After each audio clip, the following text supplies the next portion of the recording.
Anyone who has ever traveled to other countries probably realizes that, all things considered, Americans aren't really all that racist. However, this autumn, with the elections coming up in just a few weeks now, Americans are told repeatedly that we are intolerably racist. Last week, we took a look at critical race theory. We wanted to continue the discussion with Ken. He has become aware of some issues in a community in upstate New York that we all thought would be worth looking into and discussing for the benefit of understanding this issue of trying to convince Americans that we are racist when perhaps we are not. Ken, would you like to begin the discussion by giving us some specifics? Thank you, Cindy. Election 2016 brought out a very high participation rate, although it was still, I think the plurality was at around 55%. That may increase this year in 2020. But we have a pretty good map of the U.S. showing what I think Don once referred to as the Clinton Archipelago. Is that what it was called, Don? Yes, indeed. And those are the blue areas, blue representing the Democrat votes for Hillary Clinton and the red representing Republican votes for candidate Donald Trump. And so what we have essentially today is we'll focus on a generic community, although it is a specific, but these blue state islands are everywhere in the US. And so it's not uncommon to find what we'll be discussing today, which is actually happened. The one we've picked is the city of Rochester, New York, which is kind of the median size for a large city in the U.S. Not a giant megalopolis, but a county area of about 1 million with an urban center. And we'll focus on that map. We see we're drilling down into the upstate New York Lake Plain, what they call it. The Erie Canal runs right through the middle, which incidentally is one of the world's largest geopolitical influences on history, at least, and running back, it opened up the inside of the U.S. to the port of New York, which then brought New York in as a world power. And all that aside, we have Rochester, New York being a boomtown, really. It was founded in around 1855 and included a very large contingent of Irish immigrants and other workers that dug the canal. And in the 1960s became the center of the migration during the civil rights era. And the first riots ever in the U.S. in modern times in the 60s were in Rochester, New York in, I believe, 1964 or 1965. So it's a liberal bastion. There are many of them around the U.S. There are many of them in New York. You can see Buffalo, Syracuse, and then in the middle on this smaller blow up of the map, we see Rochester, New York. The suburb we'll be focusing on today is called Brighton. It's on the fringe, located to the southeast of the urban center, very close to Rochester. It was not affected by the riots, although they were very close. The riot that occurred in the end of May made headlines for a while, and Rochester is per the population rising in scrutiny as far as a riot center. It's certainly not as bad as Portland, but it has the potential to become so. And I think many of the blue state metropolitan areas are vulnerable, mostly because the population will tolerate the protest culture that we'll be discussing today. And we actually would like to point back to the original show. Don and Cindy did a very good show last week that I hope people go back and check again. Once they see how the educational principles are being applied here in this area, we'll see how that really does extend outward into the entire United States in various shapes and forms. But Don and Cindy, you discussed a couple things there that probably will come in. We had the Politics of Envy by Thomas Sowell, and also specifically the victimhood. You discussed it in the terms of the scarcity mentality And I found that interesting. And as well, Cindy said something at the end of that show as well that you may want to comment on here is the fact that when people are divided, it's better for controllers. And I think that's been one of the biggest problems that we've run into during 2020 is the artificial division based on these conceptual straw man arguments, things like white supremacy and critical race theory, which was really the subject of your first podcast. But from what you've seen so far, how does this tie in with the first show, Don? Well, what I'm thinking about now that hadn't even occurred to me before when we basically laid that foundation and established those principles in that show last time is the whole idea of unions and the Democratic Party's alignment with labor unions. And you just mentioned how the Upper New York and the canals and the Erie Canal, all of that connected all the agriculture of the Midwest to New York City and worldwide shipping, all of that was centered around the labor movement and the rise of political labor unions as a major factor in politics. And that's the Democrat base, had been for a long, long time, but it's morphed into something else. And I think a lot of blue-collar people now realize that something happened to the unions that made them not what they used to be. So I think that's a very interesting subset of this whole area of the politics of envy and all of that, and the politics of division and the labor versus the capital and all of that. I know that I grew up, I think, like so many people, the family that I grew up in was Democrat, always voted Democrat. My dad was, for a period of time, was a blue-collar worker, then a white-collar worker, then did not like management and went back to being a blue-collar worker, which gave him a lot more time for family. So I kind of had both perspectives growing up, but definitely were, my family was always very, I don't even want to say pro-union, I want to say pro-worker. And that always was assumed to be the Democrat Party, which, you referred to, Don. And I think that now looking around, a lot of Democrats, a lot of people like how I was raised and many, many others, we look around, and this happened to me, 30 years ago, but you look around and you realize that the Democrat Party is no longer what it always purported to be, what we always believed that it was, and has really become a special interest party, not really for the working man, not really generally for Americans, but always looking for some angle to play. And at this particular time in history, I think the angle that they have found to play is this racial issue. And of course, there are many other issues that go along with it. It really is, as you both referred to, it is a victim culture. And that doesn't hold very well with people, the traditional Democrat concept of being the party of the working man.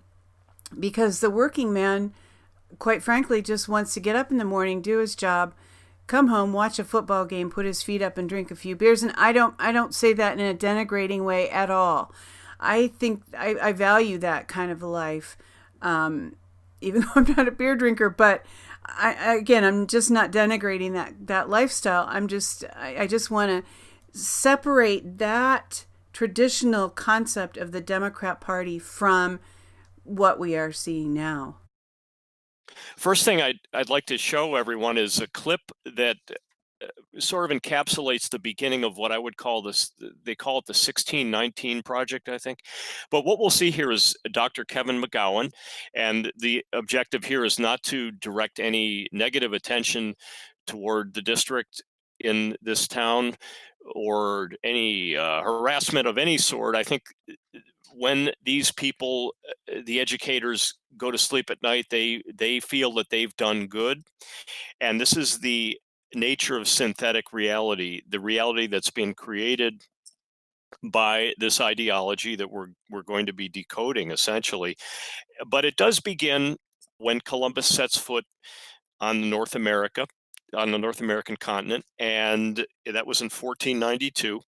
So history really unrolled very slowly, yet it does form the bookend of this ideology that we'll be studying, stretching right through critical race theory and white supremacy.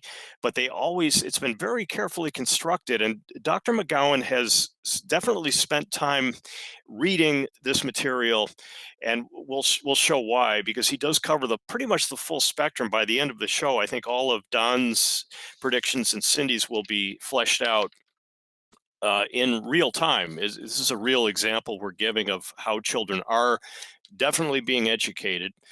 So, Cindy, if you could roll the clip of Dr. McGowan. This was recorded just a few days ago on Columbus Day, 2020.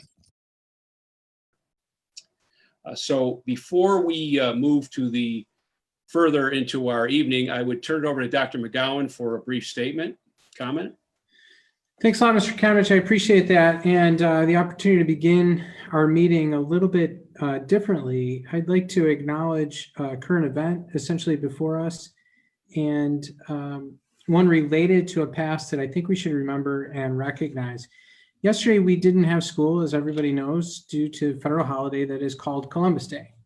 And our 7th grade social studies students have been discussing this holiday, the history of Columbus, the treatment of indigenous people of the time and since then. In fact, the occasion is caused many in many different organizations, many school districts, municipalities, et cetera, to refer to yesterday as Indigenous Peoples Day. We even had students who we know demonstrated in support of this concept at 12 Corners yesterday.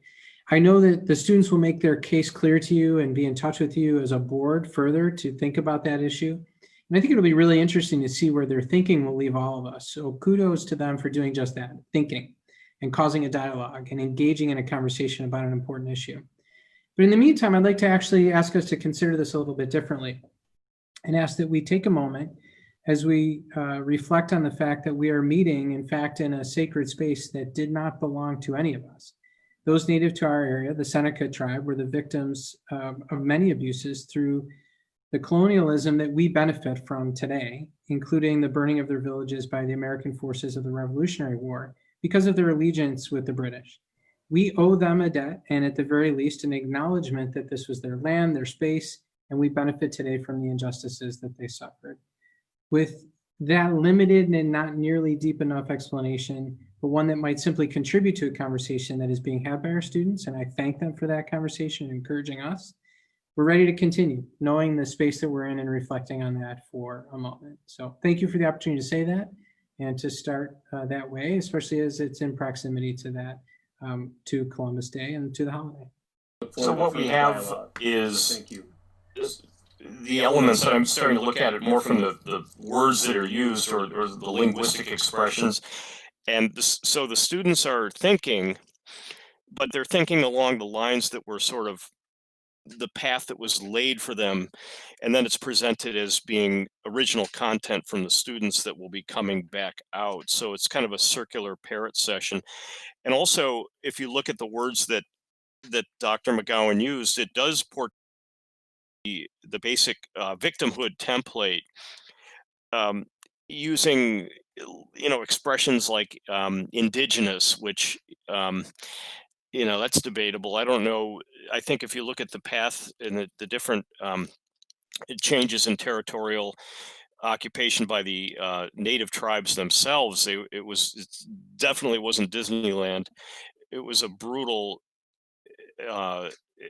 type of warfare that they engaged in, and whatever victimhood occurred was probably present on both sides. There's just no way to assign blame on one side or the other in a conflict of that. When it reaches that level, it just becomes mutually destructive. And yet they can plant the seed of a plot, a certain plot line in that story. And I think that's kind of what's going on here. But Don, what do you think from listening to that short speech? It almost expresses a lot of the ideas you discussed in the first show. Well, yeah. First thing I want to react is that he's actually highlighting something that is true, that is hard to argue with. Just like the phrase "Black Lives Matter" is hard to argue with. And then what you do by embracing that truth, that stance, the position that McGowan is taking, he's implying that we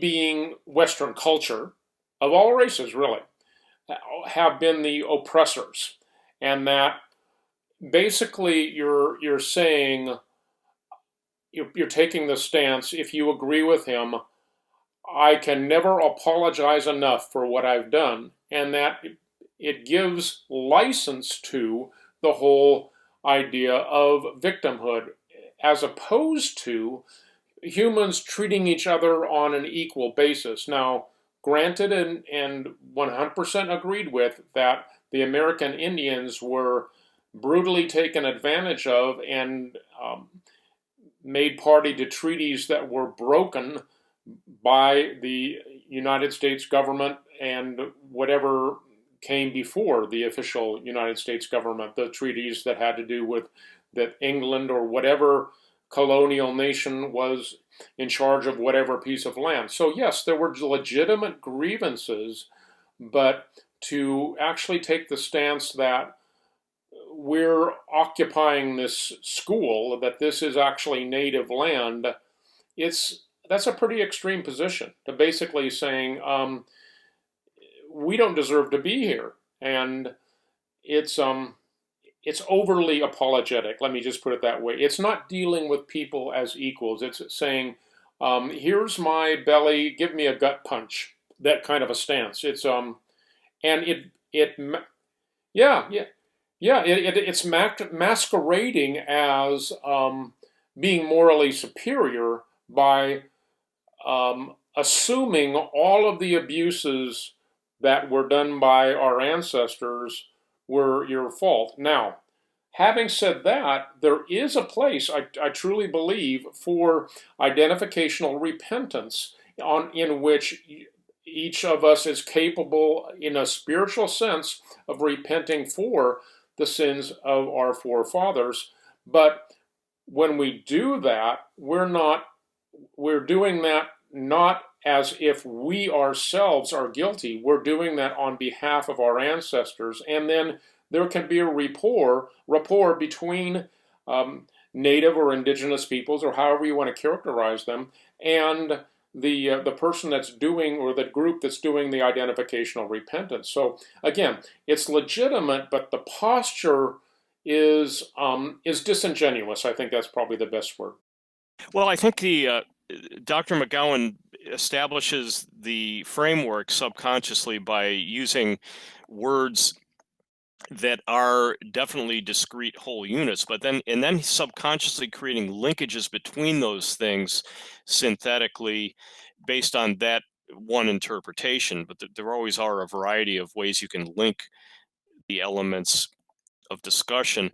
But kicking this back to Cindy and the division that you pointed to in the last show, right at the end, it appears to me that might be what they're doing. But what was your impression of this clip, Cindy? To me, it just feels like emotional manipulation.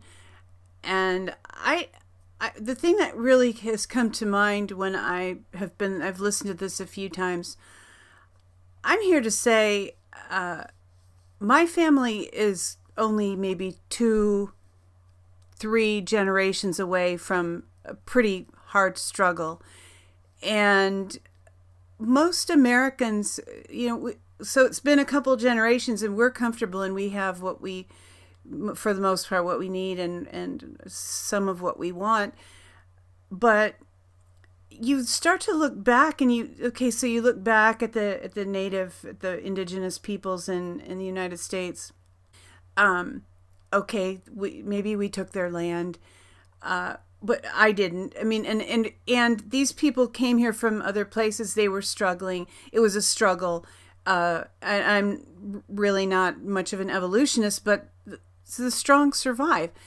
And, a few years ago, I kind of started a very small meme campaign that never really took off when a lot of people from other countries were coming into Europe, and they still are.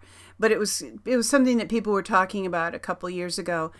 And I started to make some memes of what I called indigenous Europeans, with photos of Irish people in pubs. And, I said, preserve European indigenous peoples. So, like, who are indigenous peoples? There have been struggles. You watch some of the Vikings or The Last Kingdom about England, and you see that there was a constant shifting of genetically who was in power there. And the fact that they were all white doesn't mean that they weren't, their DNA wasn't struggling for dominance. And when it comes right down to it, there's a struggle of DNA for dominance. And I don't think that's something that we can change. That's a very natural part of life. But so that's how I see this is I who, 3 generations ago, my family were dirt farmers who, were caught in some tsunami of world events and happened to land on this soil on their feet. Sometimes a wave leaves you on your feet, and they happen to be left on their feet. Am I supposed to feel guilty about that? And that's what this kind of statement, like what this gentleman made, I feel like I'm supposed to feel guilty that one of my ancestors or a few of my ancestors happened to land on their feet in this country and make the best of it. The town of Brighton happens to have a large Jewish population, which it raises an interesting point, because in the conception of white privilege, and also hearkening back to the theories that were used by the precursors to the rise of Hitler, that were the racial theories that actually were being distributed in England as well, that somehow the Aryans, whatever they called the Aryans, were the superior race. But it was a racially oriented category that they choose. So many times they'll invent a straw man argument by capturing race, which is, anyone who's listened to a few of my contributions my contention is that race is really kind of an artificial, temporary social imbalance that tends to even out. The races are continually intermingling, and new races are coming forth, and even the whole fallacy with the Hitler theory was that the Aryans were somehow superior, but yet there's no such thing. It was an imaginary creation, amplified by Hollywood, by the way, later. And so we end up with these categories of very fixed, discrete units that then people like Dr. McGowan will take and use as characters in their passion play, which really was kind of going on here. But I think the only linkage, just as kind of an aside, is the religious orientation and the true oneness of the human spirit, the oneness, the fact that we do have, aside from the DNA struggle that may go on the surface, we all have the same DNA capability of creating new life. And I think the only thing that really links us is our religious anchoring, and of course I think the longest surviving is the Christian Judaic traditions, and there are others, of course, but they all go back to the same conception that transcends race. And the problem I think that I have with modern liberalism is that it's essentially, for the most part, completely devoid of religious orientation. Atheism is quite common and almost coexistent with the extreme liberal position. Not always, but I think they have substituted another form of introverted intuition, a deeper religious orientation toward these archetypal formats. This is what Dr. McGowan was introducing, is because we didn't know the culture, we didn't know the Seneca souls that were alive at that time. They're imaginary in our sort of our collective unconscious. We form these images, and then they can be manipulated by social by the crafters of social reality. So what we'll get into next, though, is how they've applied that in Brighton and in Rochester in general. There was a riot in Rochester at the end of May, and it had accelerated. Actually, the awareness of this accelerated in the beginning or late April, when the George Floyd clip was released, just the edited last portion of the interaction. It was very, very effective and disturbing clip of the passing of George Floyd. Once the dust settled and people were able to actually look at the entire clip, it fell into somewhat better context, but it's still a disturbing event and deserving of further scrutiny by official methods. People that are experts in the field need to really fix this problem that definitely exists. But it was immediately seized upon as a divisive element, tying back into what Cindy said. And it was effective because it was so graphic that it sparked another wave of violence. And we're moving into the photographic expression of this. Now, we have a picture here of we'll show of a banner that's currently hanging in what essentially is the town's center. Brighton is a suburb of Rochester, New York, and there's a junction of 3 roads that leads to it makes a triangle. It's called 12 Corners. So we have, and these are major roads. The original Indian Trail, known as Route 31, is called Monroe Avenue, and then there's Elmwood Avenue and another street called Winton. And at that intersection, the school has a very large complex of kindergarten through high school, and there are branches of that, but it has served as sort of the center of education of this town, which is a fairly large suburban community on the border of Rochester, on the east and south side of Rochester urban, directly adjacent to the urban center, very close to it, actually. The restaurant invasion that was televised all over the U.S. occurred about 2 miles from this point that's depicted. But here we have the banner, and it's interesting. We are gonna break this down for reasons that will become evident later in this show, showing kind of this graphic, and there's another version of the graphic that's on the website showing the elements and Brighton's values, which integrity, respect, responsibility, kindness, self-control. Fair enough. And nothing there about logic, but okay. These are all sort of feel-good values, which, okay, it's social harmony and so on. And then on the right side, we have Brighton believes that, now cleverly, they've capitalized the letters, but they end up with the Black Lives Matter graphic, which doesn't quite match the logo exactly, but it's suggestive enough that whoever designed this, I don't think Dr. McGowan did it personally. It was probably one of his graphic artists on staff at this school district. It does match the Black Lives Matter logo type very closely, which brings us to the next point. Let's look, Cindy, at we'll have this on the show when we produce it, but the Black Lives Matter logos of various forms always use uppercase type. There's one that they use on the yard signs quite a bit that's very recognizable. We'll get into the reason that that's significant later. But you can see how whoever's designing on the franchise level, the Black Lives Matter advertising collateral is a pro. And I've worked in this field, and we immediately recognize technique when we see it. I think it happens in music and other fields. Anyone who's specialized in anything can kind of read between the lines, and this is definitely A grade advertising collateral. And these signs are everywhere. The logo is everywhere. Mostly yard signs, but also Black Lives Matter sells T-shirts. It's not a non-for-profit. They have a very well-organized staff of psychologically advanced, I would say, trainers that know all about unit cohesion.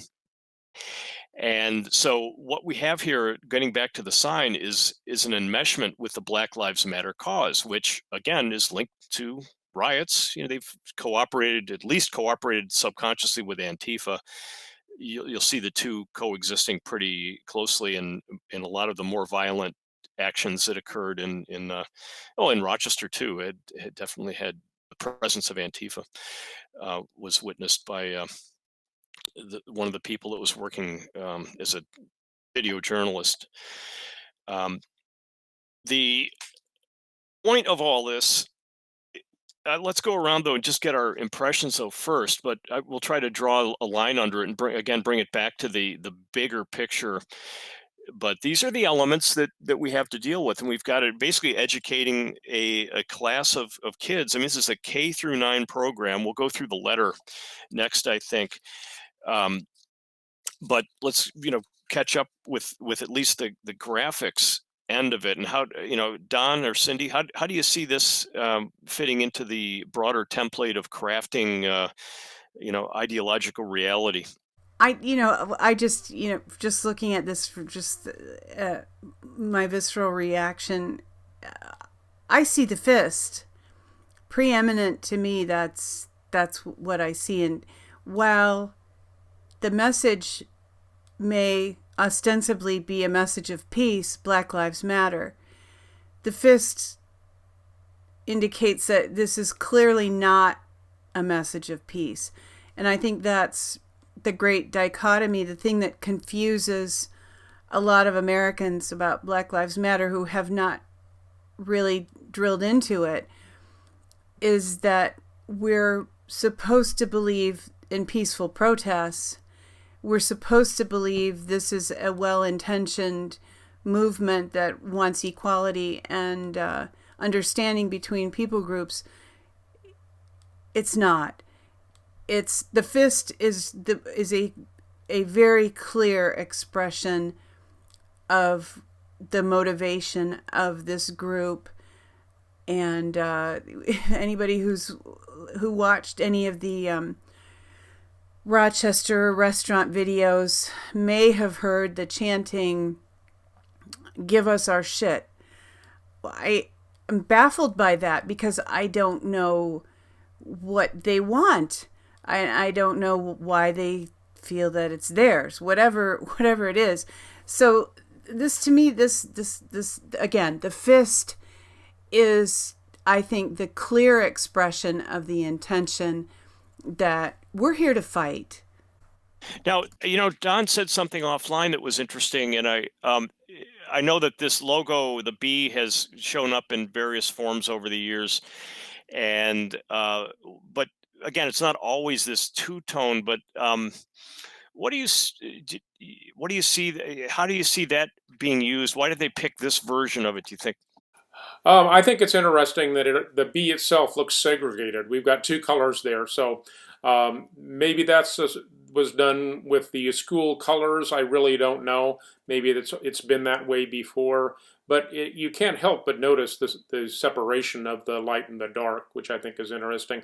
And I also did notice the fist on the Black Lives Matter, and I have to confess that I would actually appreciate that being displayed more often, because I think it truly does reveal the anger and violence that's inherent with this group that is supposedly peaceful. And furthermore, the fist is actually pointing up. Now, I'm fully aware of the Black Power salute, and I remember the Olympics when black athletes would raise their fist, and that was basically a solid sign of solidarity between black athletes and with regard to oppression. And that's very old. I mean, talking 60s and 70s, 1960, 1970 era.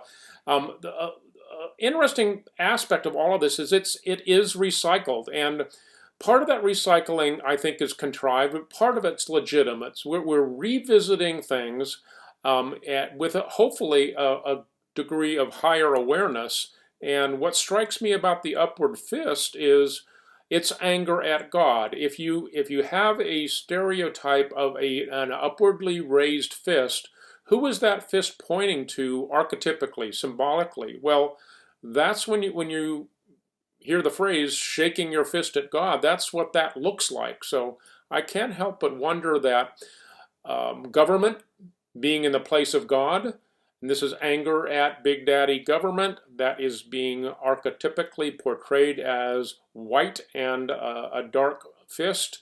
And it's meant to evoke these this image of darker races being oppressed by whiter ones. And it's one of the things I want to point out really clearly is that, of course, we think we've made racial progress, but it's all being brought to the fore again.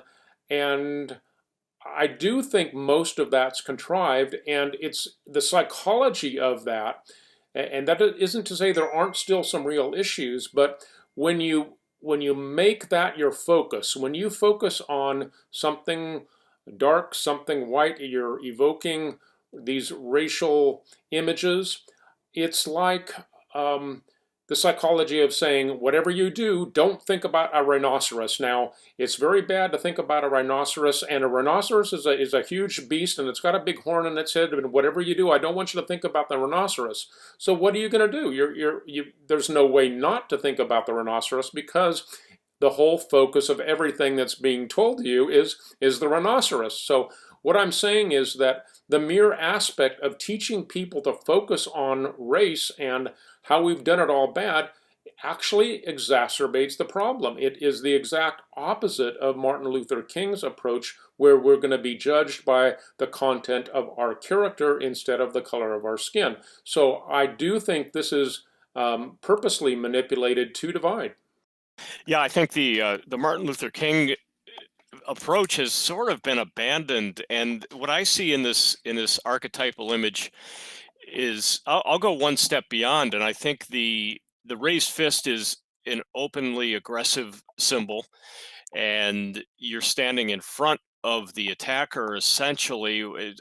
Race aside, I ignore it completely, and I just want to stress that personally deeply held conviction that every what we call racial group has a broad spectrum of political sensibility, and there's just African American community. There are a very well represented conservative contingent that remains silent, just like in what we call the Caucasian community.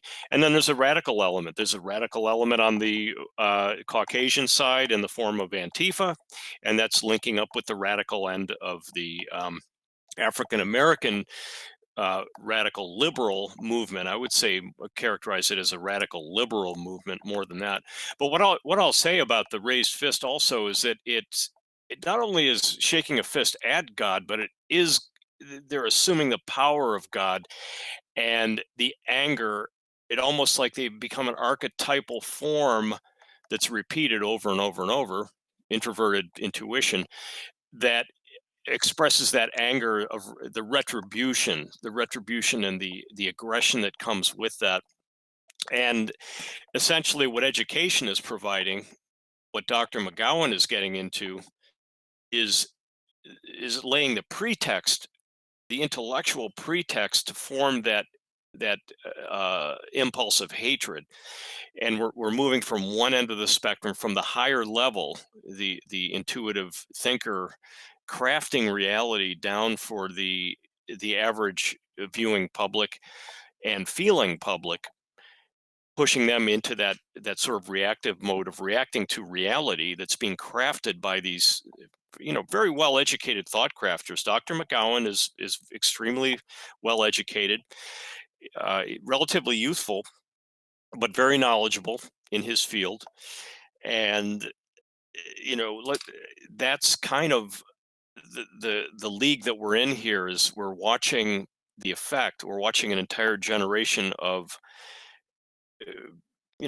thought crafting going on, and then then a parrot session back where the kids from a kindergarten, first grade, second grade, very, very formative years are being fed this. Let's take a look at the letter, Cindy. And of course, as we move through this, we won't read every paragraph, but I'll play the part of Dr. McGowan and then just sort of get comments on the content. But there's a letter that came out earlier in the year, just around the time of the riot, I think, or maybe just before it, and it's still on the website, so I'm going to regard it as a contemporary product. It hasn't been altered.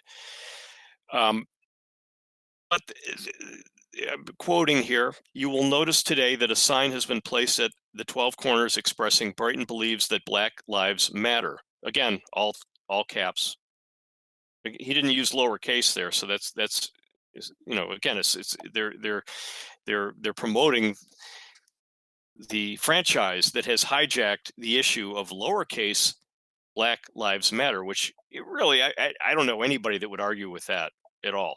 And I don't even retort, well, all lives matter. No, Black Lives Matter, and there is a certain amount of profiling going on, and the experts need to deal with that. And then ... join us.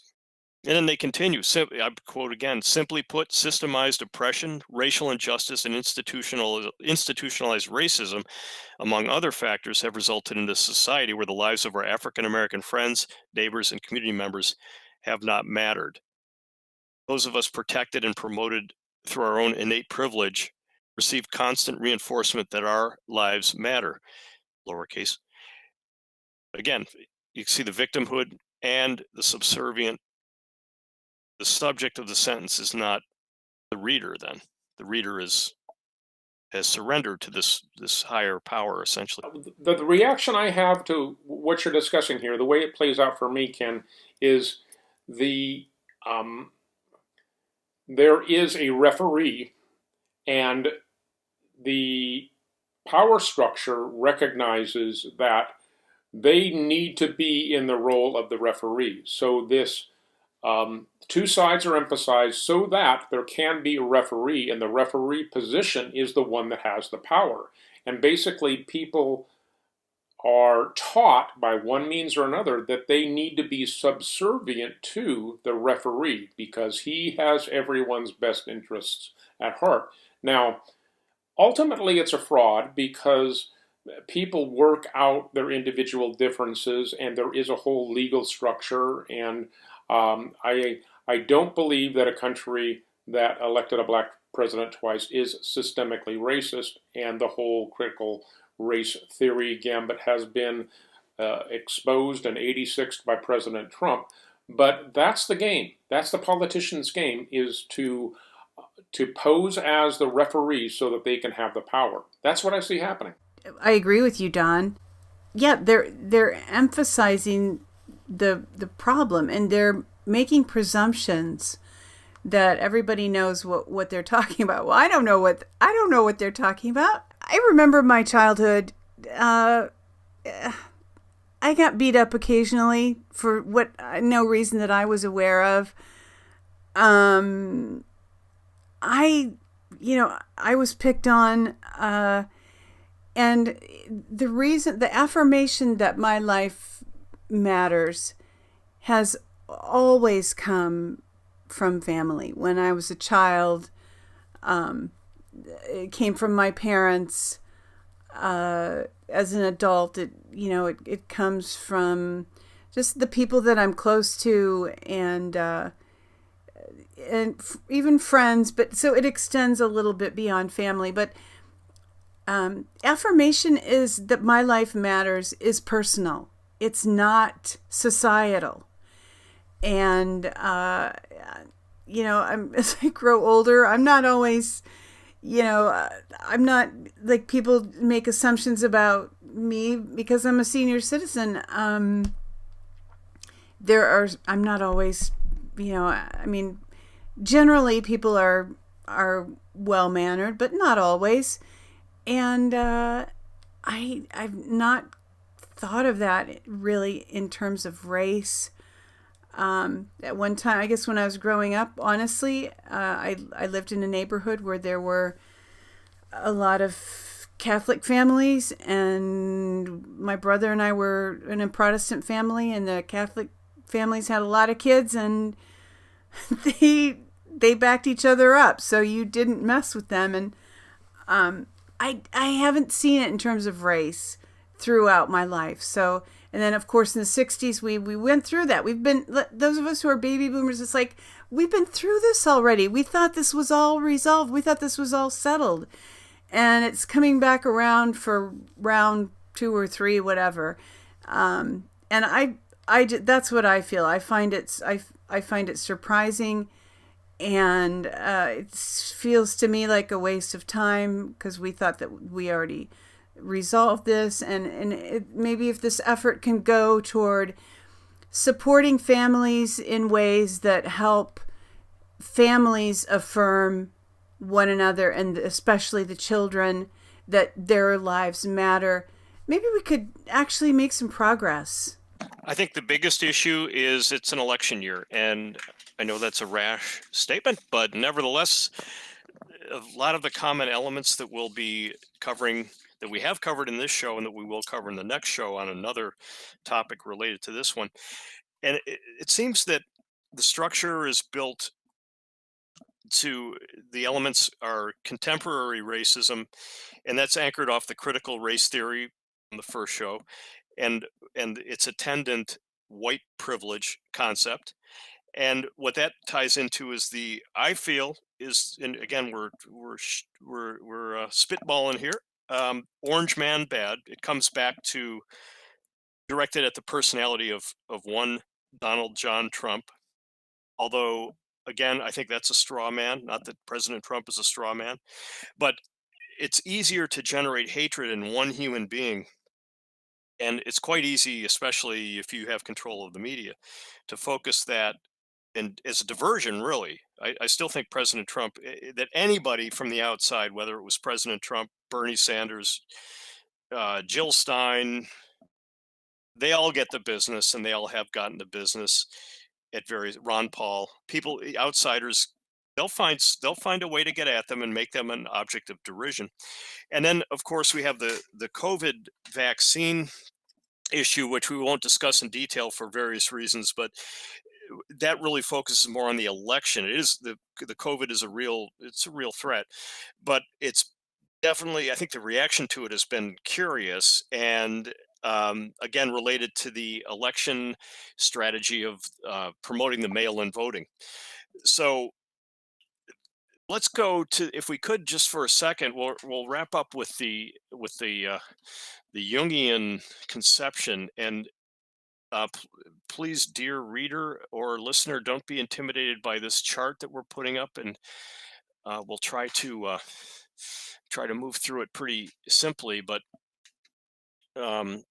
if you're ready, what I'm proposing here is we have basically synthetic reality. It's what we call protest culture. And it just sort of popped up in 2020. Black Lives Matter, we didn't hear a thing from them for about 2 years, 2.5 years. And all of a sudden, here it is. And here's COVID. And it's just all this chaos. I guess it's a coincidence, right? But maybe not. So let's look at protest culture. We're just taking that one element and looking at how that's created. And we'll start at the top, the perceiving. In Jungian psychology, we have the perceiving functions and then the judging functions. And that's represented by the fourth letter in an MBTI profile. You'll either have a J if you're more of a judging, where you're using one of your 2 judging functions, or a P if you're tending to favor one of the 2 sensing functions as your primary.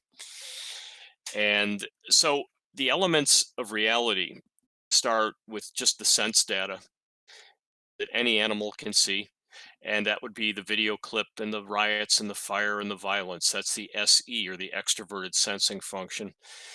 The introverted sensing function is the logo that we covered.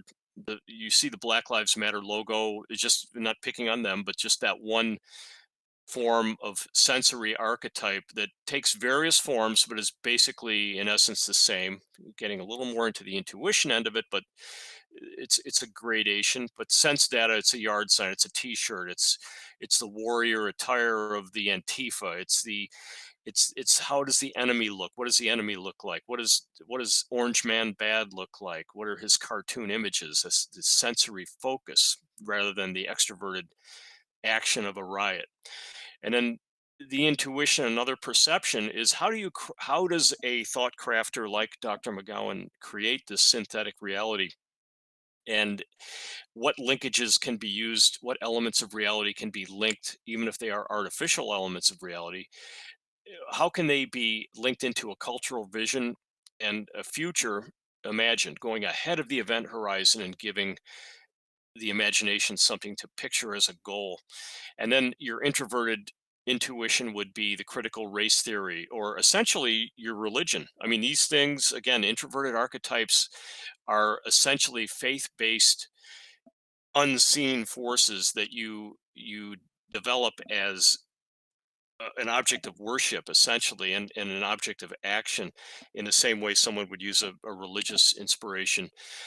A critical race theory, it's given life by the introverted study of these principles, and white supremacy, and you believe in these essential tin gods. I think they're just conceptual fluff, pseudoscience, essentially.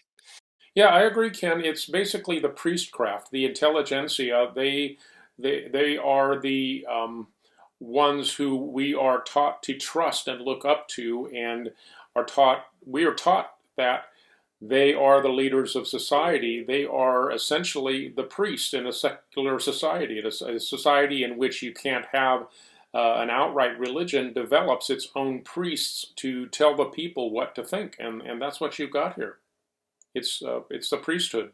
By the way, I'm an INTJ, and Don, I think you are. I'm an INTJ too, but Enneagram 5. I'm an INFJ, two wing one in the Enneagram.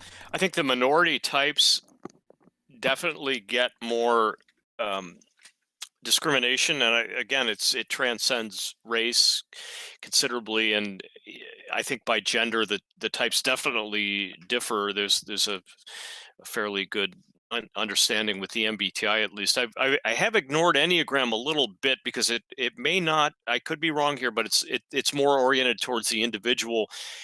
I think the MBTI is a little more conceptual and maybe overly so, but it's very good with conflict. I think at least as far as the Jungian preconceptions. I'll move into the last part of the other side of the chart, though, the judging functions.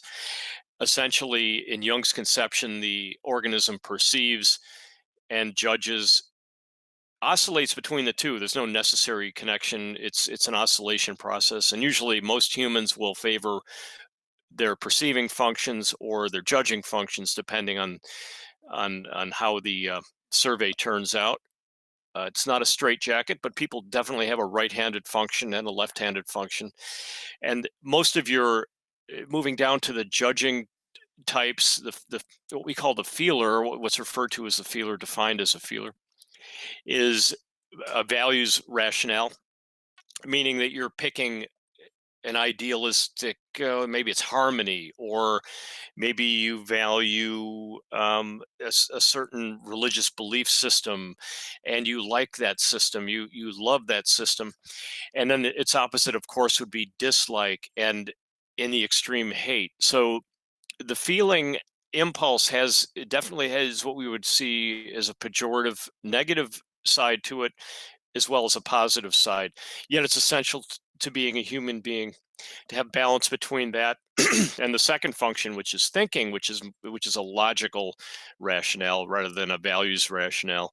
And the thinker will be, if they're leaning on that function, will be better at strategic orientation and cold hard logic and things like that. But getting into how this has been programmed very effectively by education is most of the values, the Brighton values themselves, they don't talk about logic there. They're talking about a values rationale.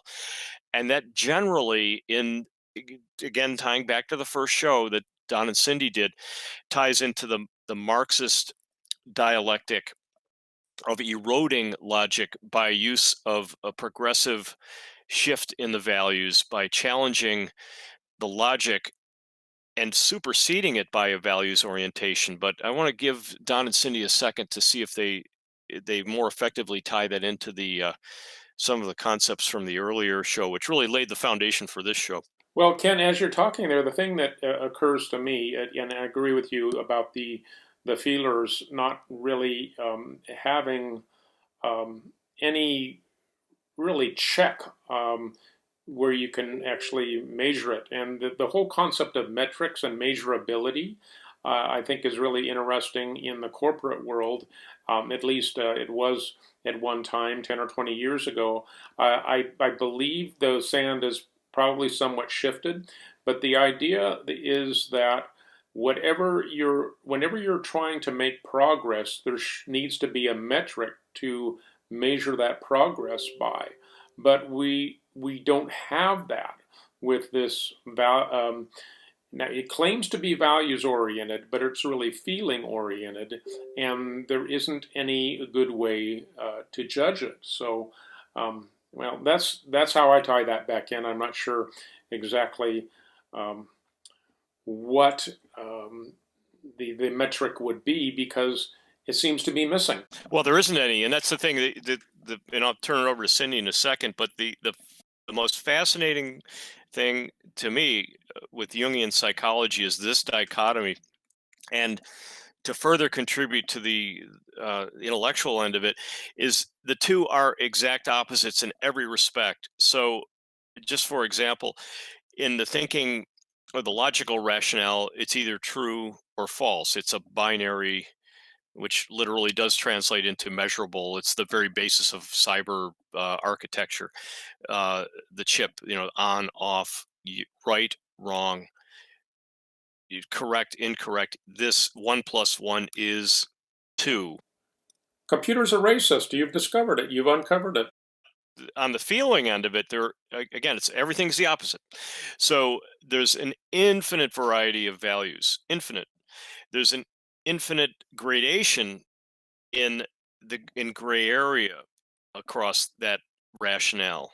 It's not on or off. It's not absolute. It's a gray area, blended. You see what I mean? So you take any value from the thinking side and just imagine its exact opposite. It works every time. Strategy versus sentimentality. Sometimes the right strategy is very difficult from the side of sentiment, and vice versa. And this is why arguments start across this dichotomy. But Cindy, how do you feel about that statement? Well, it is let's face it, the advertising that's done, the marketing that's done to promote this whole movement, the Black Lives Matter movement, is aimed at feelers. So I think that, and I'm thinking here, not feeling,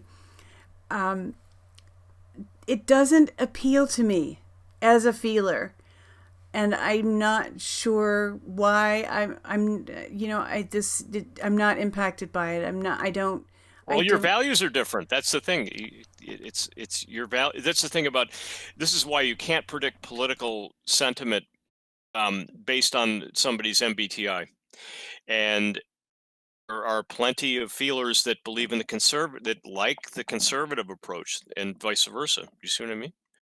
No predictive validity. I do. And this is, how is it? I consider my family and friends, and just knowing more or less where they stand on these issues.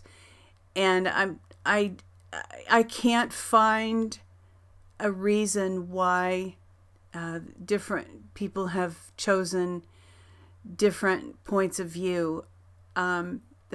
Two family members, you might have, it just so happens both my brothers pretty much agree with my point of view, but we know a family that actually, someone pretty close to us grew up, they're Generation X or maybe a little younger, and the two brothers are very conservative, and the sister is completely in this the sentiment of white guilt. We have to wear masks, and I'm not sure what the sorter is. That's a good Kiersey word.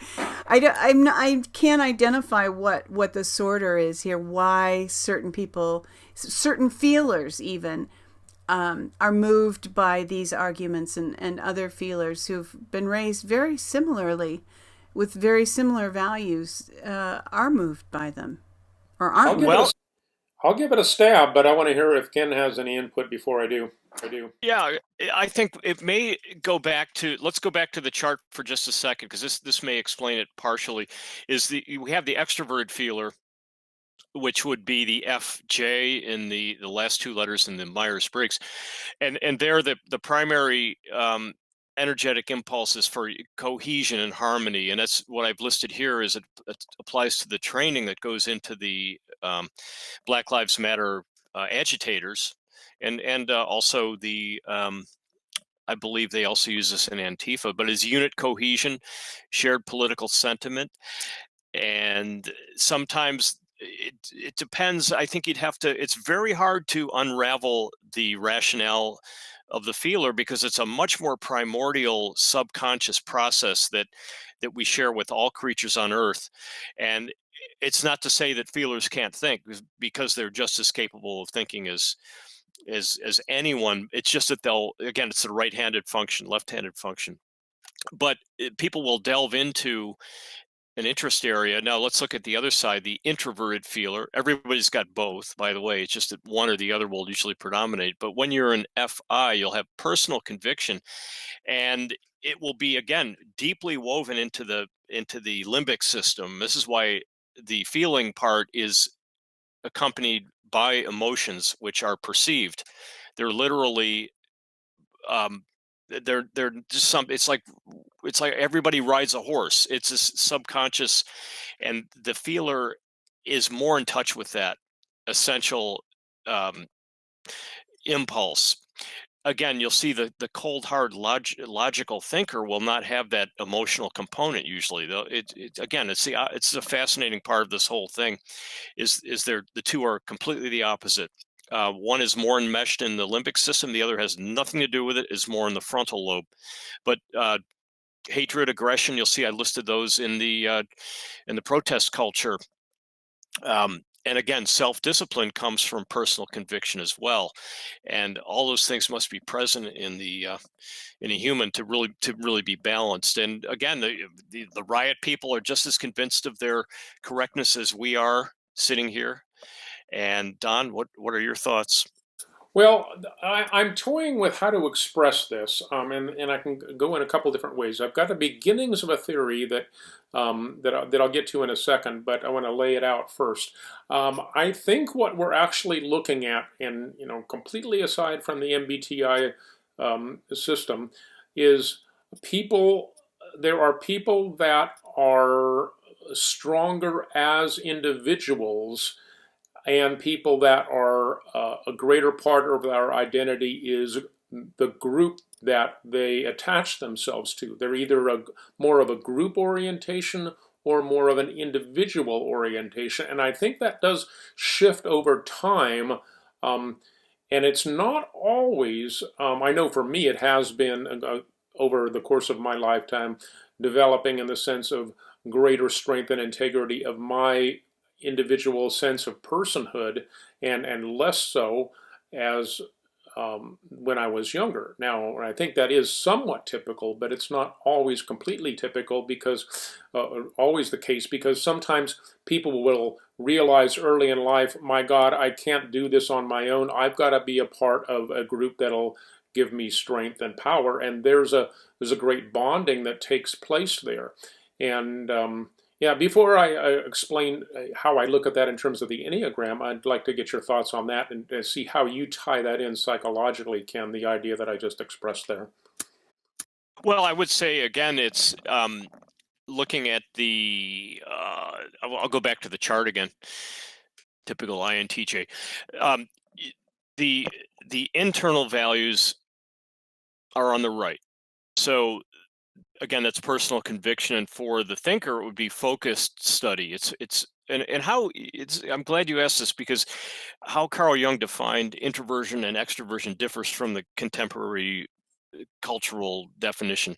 So his definition actually was biological. It's in his collected works that the extroverted the extrovert is concerned with sufficient contact with many objects, and he actually used the biological reproduction metaphor of how a fish will lay 5,000 eggs, and it doesn't really care which one lives or dies or whatever. They just deal with it that way, whereas the more advanced mammal will have a smaller amount of offspring and have more essential contact with them. And again, humans have completely transcended that whole paradigm anyway, but that was the definition itself. So it was, again, sufficient contact for the extrovert, just enough to get by, of many objects. And you need that. An extroverted sensor can be a very good sentry, for example. They're not focused their attention on one thing. That would be an introverted sensor. So the same thing applies to these these judging functions, as you refer to them. So the introverted feeler has substantial contact with their main core values, whereas the extroverted feeler will be able to work on reconciling the various different, or just more interested in harmony, whether it's the introverted, because accompanying that is the intuitive part, without getting too technical. But I think it's the introversion extroversion, and the level to which one predominates. And again, for the focused, I think the speaker, Dr. McGowan, I would say, I'm just going to hazard a guess, but I'm going to say he's probably an FJ, with able to focus. He's focused his introverted thinking on this race culture, and he's read the books, and you could tell he's read all the books cover to cover, because he has the entire spectrum of things you discussed in the first show, and then a few, and he applies that to Columbus, and he applies it to Black Lives Matter, and he's got it all together. He's got the introverted thinking thing working, but it's working on the group values. How he feels inside is hard to tell. I don't know. I mean, from the small clip you saw there, feel free to take a wild stab at the Enneagram, which I'm not qualified to say, but I would say from a MBTI, I'm going to say ISFJ. I don't know if Don will want to take a stab. My hip shot is 1, Enneagram 1, just because one's enjoy telling other people how they should live their lives. But I wasn't watching with the intention of determining his Enneagram type. I'll have to look at that again. But again, one's like to, they're very detailed and organized, so they do make good leaders of groups, and as far as their strengths go anyway. And again, one's like to tell other people, like to outline the ethics that a group should live by. So I'm going to say hip shot 1. I'd say 6 is also a possibility, and I didn't get the visual cues either, but I'm just going on the idea that the 6s are big in academia as well as 1s, and more perhaps more sensitive to a group cohesion than a 1 might be. Although I don't know enough about him to say one way or the other. But let me get to real quick. Hopefully my theory is developing here. But the idea of internal core strength, I think you see in both the thinkers and the feelers on the Enneagram, with the 4 and the 5 as kind of the defining points, because those are 2 of the 3 most introverted, using the word in almost, but not quite, the same sense as the Myers-Briggs.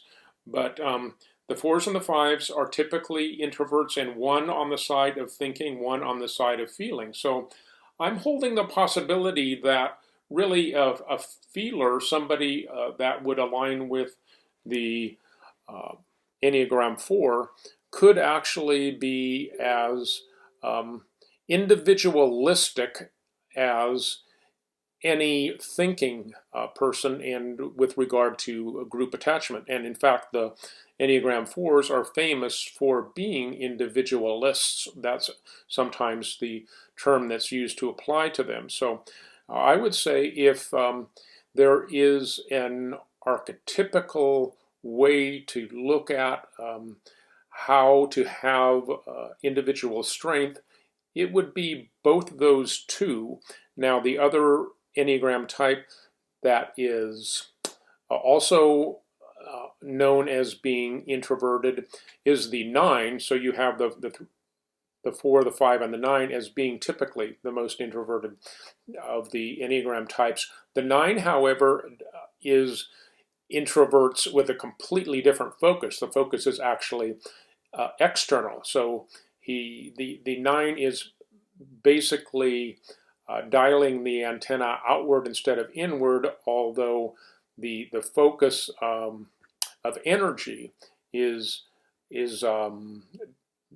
not outward.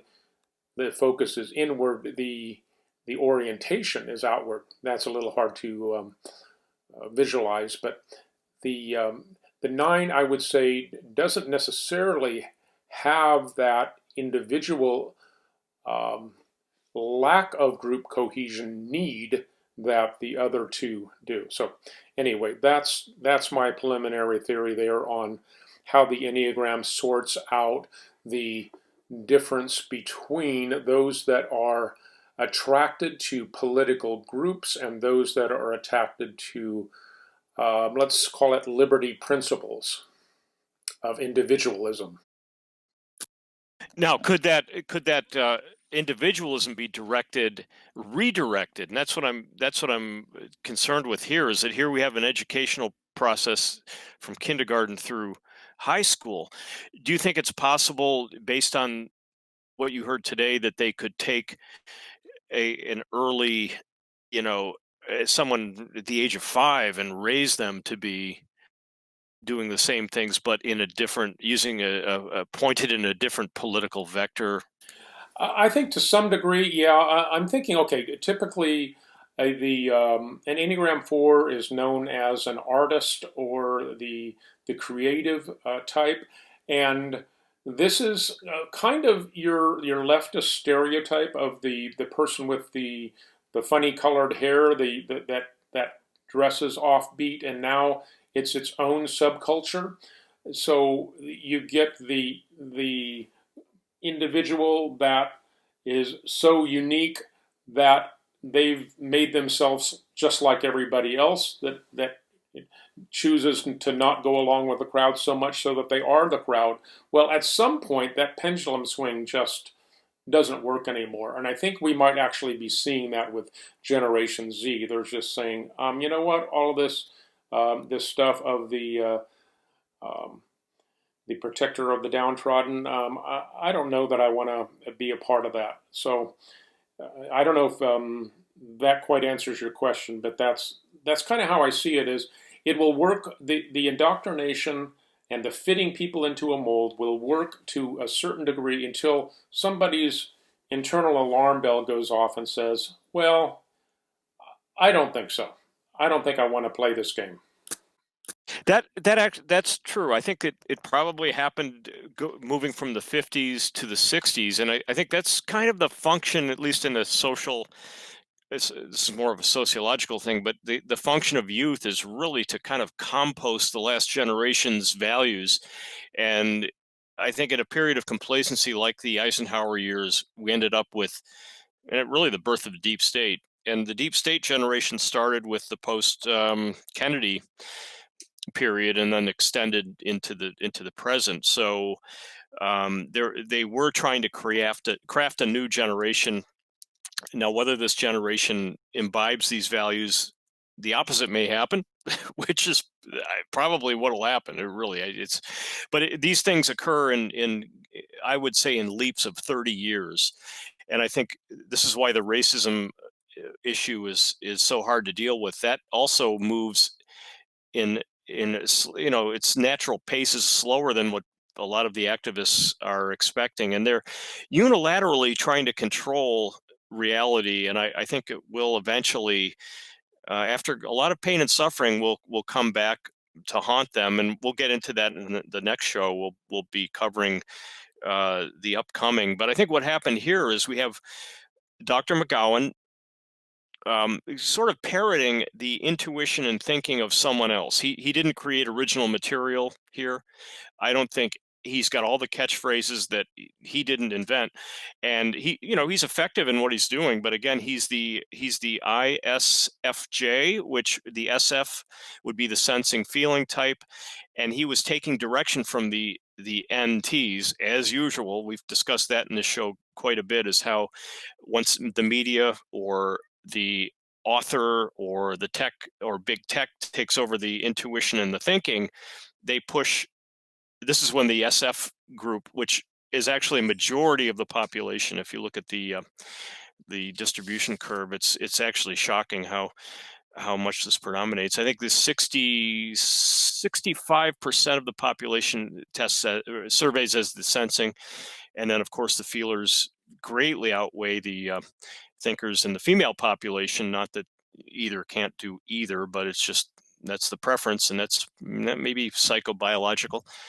I don't know. But anyway, in conclusion, I think we're in for, as usual, the human race is constantly changing at a pace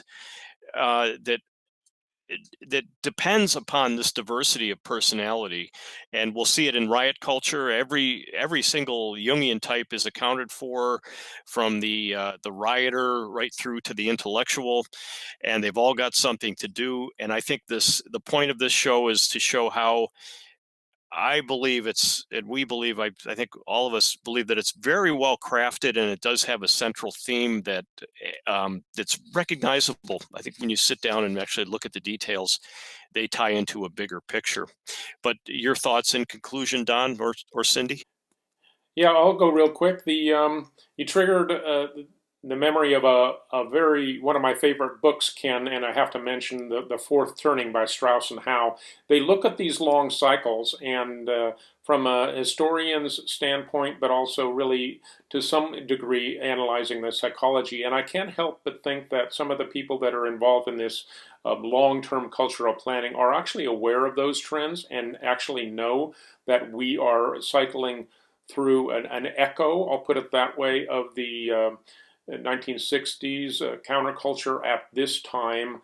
It's different, of course, but these things do go in long-term cycles, and the cycles to some degree can be manipulated, and I think their intent is to lock it in at a certain point, but they're not ultimately in complete control, which is what makes living on this blue ball hurtling through space so interesting. And I would say, too, the baby boomers, guys, in some respects, we dropped the ball. We enjoyed the 80s a little too much. And it's time for us to live long enough to help put some of the wrongs to right. To the curious, the seekers, and the experts, we thank you for joining us for this episode of Poli-Psych Podcast. We hope that you all have enjoyed this episode. If you have, we ask that you please click like. If you have a moment, visit our website. And we would very much appreciate if you would subscribe to us on BitChute, subscribe to us on YouTube, and follow us on Twitter. Once again, thanks for joining us, and until next time, take care.